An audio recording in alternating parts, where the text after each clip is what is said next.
In the age of ancients, the world was unformed, shrouded by fog.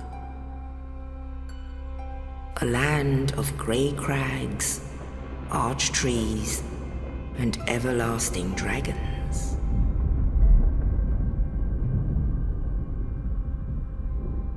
But then there was fire, and with fire came disparity. Heat and cold, life and death, and of course, light and dark.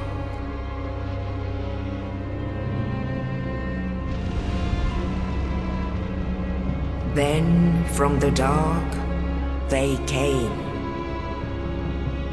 and found the souls of lords within the flame.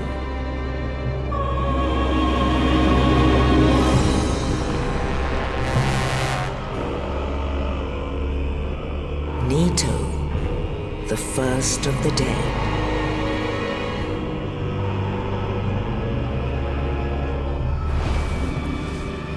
The Witch of Izalith and her daughters of Chaos. Gwyn, the Lord of Sunlight, and his faithful knights. And the furtive pygmy, so easily forgotten.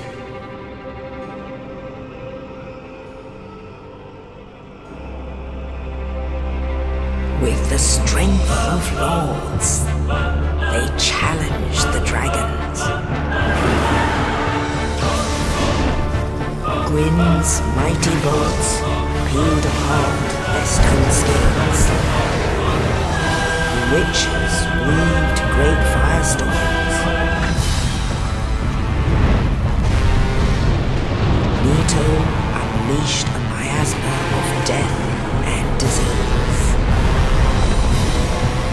And Seath the Scaleless betrayed his own, and the dragons were no more.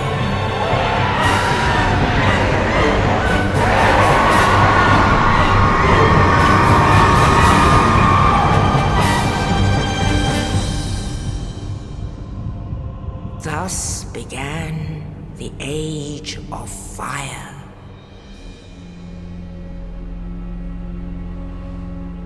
But soon the flames will fade, and only dark will remain.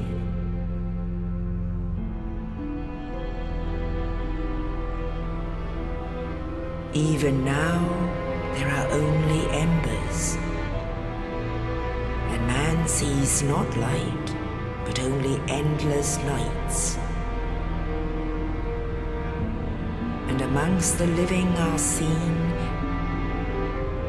carriers of the accursed dark side.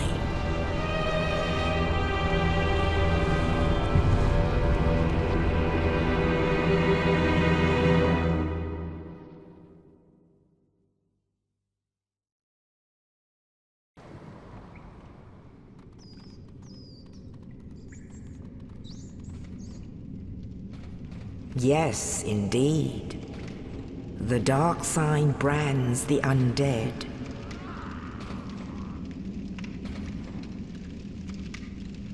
And in this land, the undead are corralled and led to the north.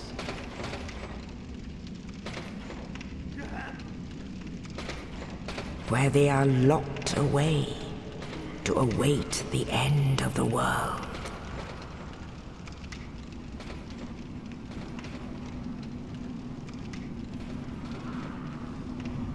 This is your fate.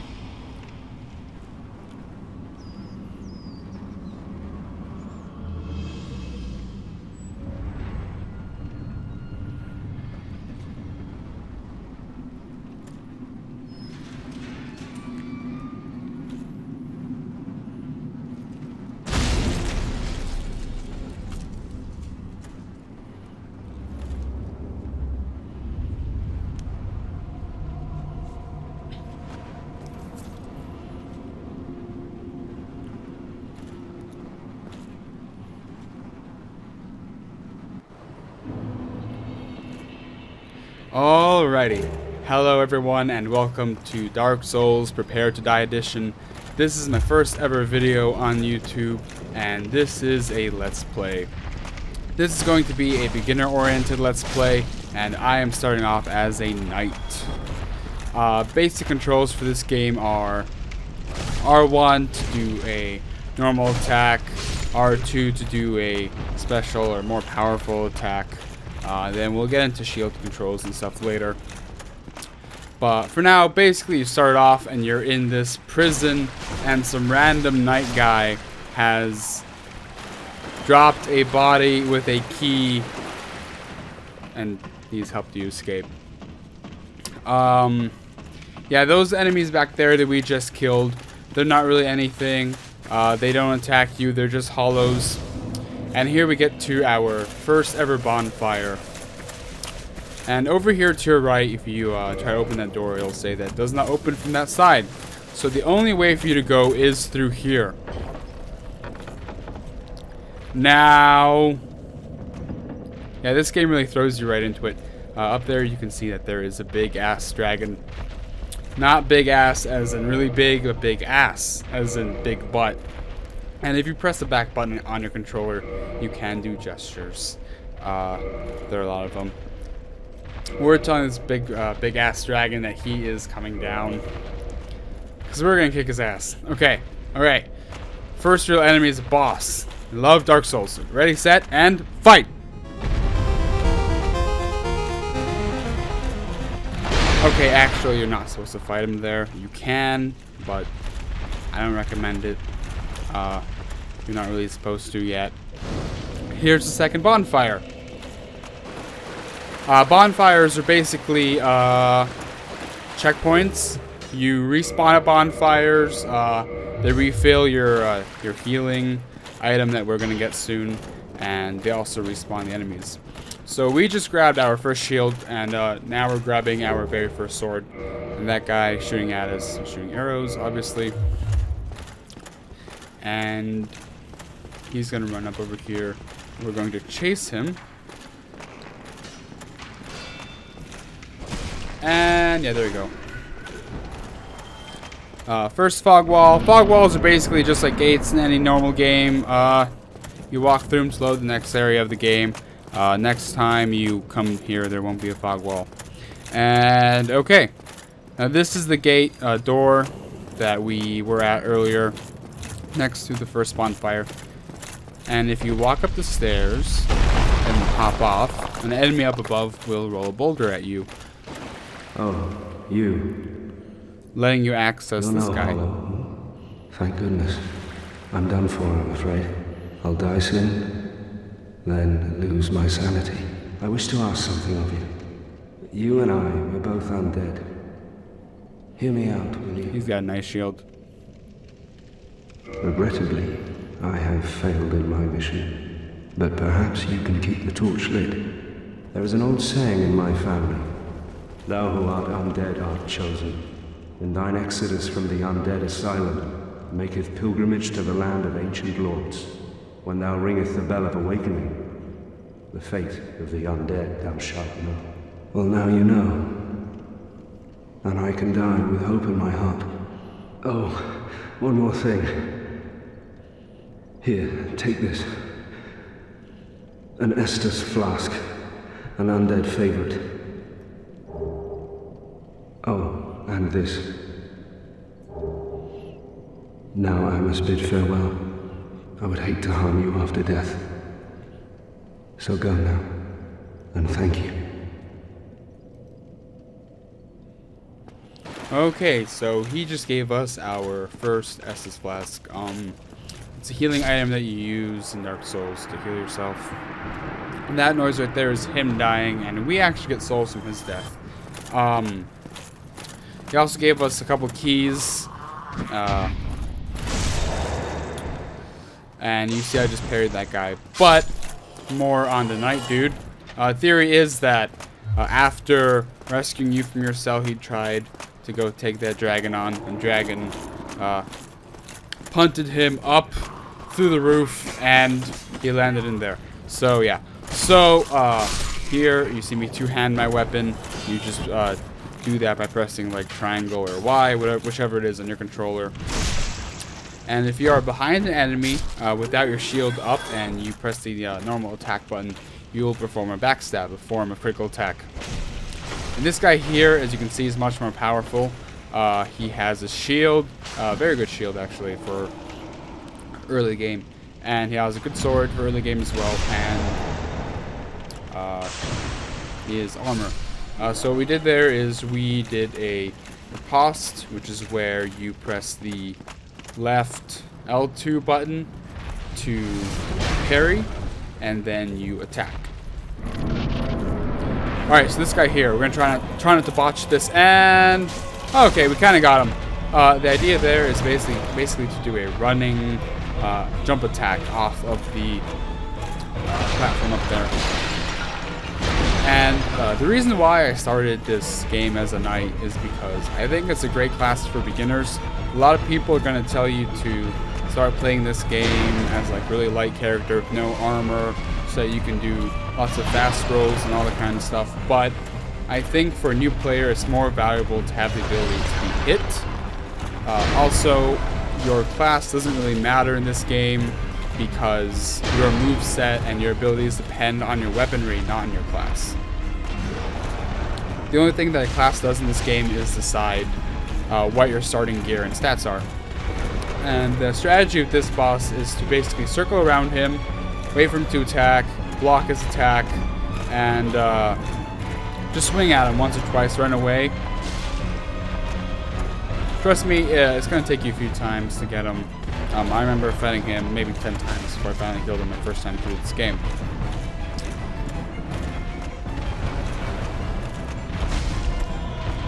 And it seems we've got him stuck in an AI loop. He's just floating up in the air, giving us lots of free swings. And, oh, see, there you go. See, there he actually broke our guard with that attack. Yeah.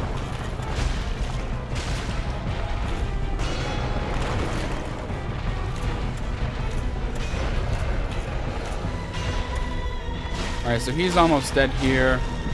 And that shouldn't have hit him, but it did. And he's dead.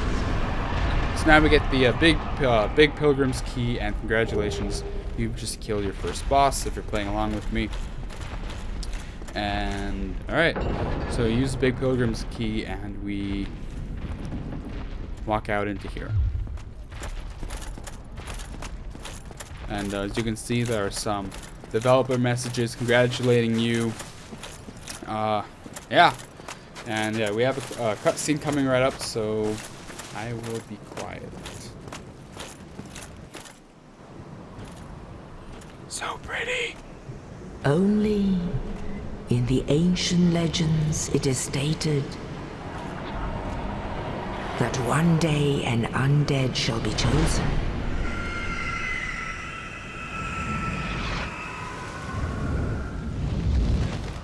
To leave the undead asylum in pilgrimage to the land of the ancient lords. Lordran.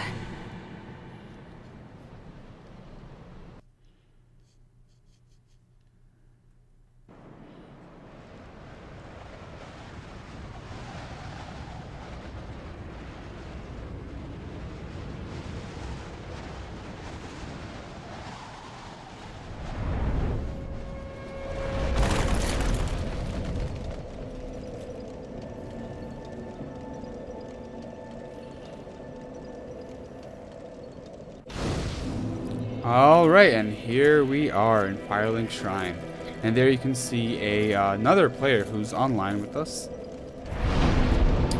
And we can level up. We got some sweet souls from defeating that boss. So I believe I'm going to level up my endurance or strength. Yeah. Endurance will give you stamina and equipment load. Carry weight, basically, which is very important for a knight, as we will be wearing very heavy armor and using heavy weapons. So this guy here is going to expand upon the storyline that the knight was telling us. You must be a new arrival. Let me guess. Fate of the undead, right? Well, you're not the first. But there's no salvation here. You'd have done better to rot in the undead asylum. But too late now. Well, since you're here, His let me name help is you the out. crestfallen There asshole. are actually 2 bells of awakening. One's up above in the undead church. The other is far, far below. Oh, okay. In the ruins at the base of Blight Town. Ring them both, and something happens. Brilliant, right? Not much to go on. But I have a feeling that won't stop you. So, off you go. It is why you came, isn't it? To this accursed land of the undead?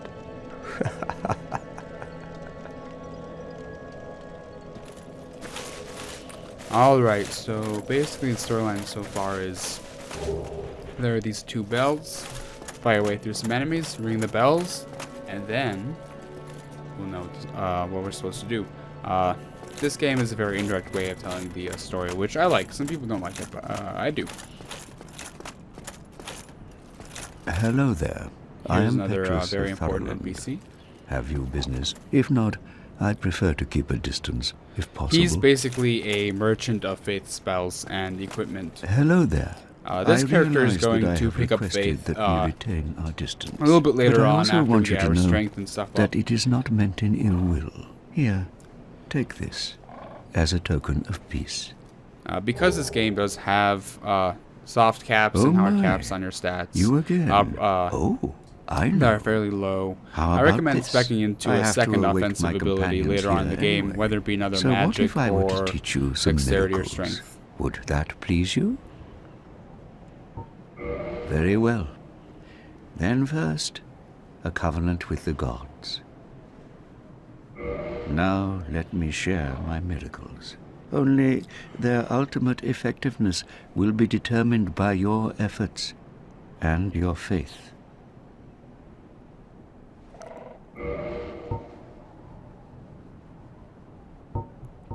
And okay, so basically he has a bunch of faith spells. A lot of them are healing, and you can learn a gesture from him. And Come again. he has The 2 effectiveness- different faith casting, whatever they're called, drags. I don't know, I forgot. And now there's this area here. It's very nice, very pretty.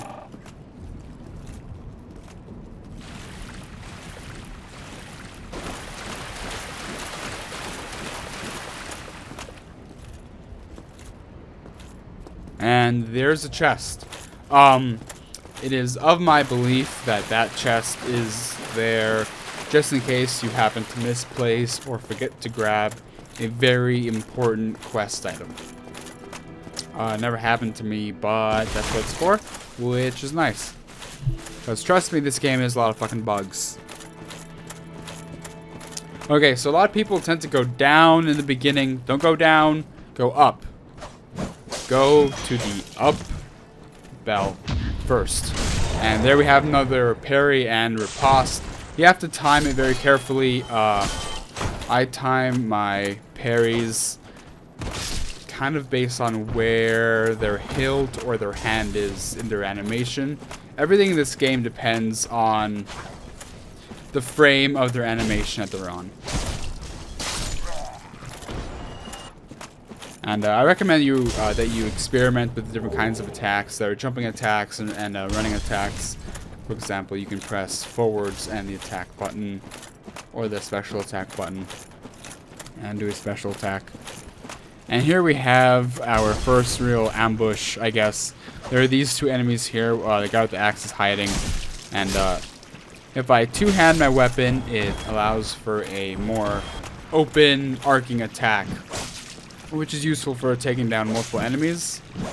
And here you see me totally like butchering every single parry attempt, but it doesn't matter. We are knight, we have a shield, we have armor, we have health.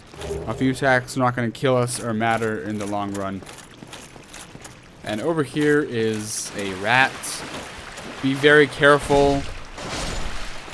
Alright, and here is our first soul of an undead. Soul items, you can consider them as hard souls. They're just souls that you keep in your inventory, you can use them to gain soft souls. You lose soft souls when you die. Our counter in the bottom right, 486. That's how many we have usable on us right now, excluding the ones in our inventory. And I missed. Oh, we got him. Okay. So there we go. We paused.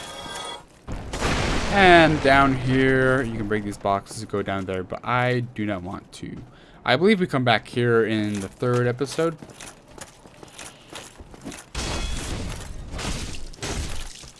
And as you can see, I have 10 Estus. The reason for that being is that the first bonfire that we're at is kindled by the Firekeeper. And it would take several episodes just to go through every single little detail in the beginning. So we'll go through them as they become more important later on in the game.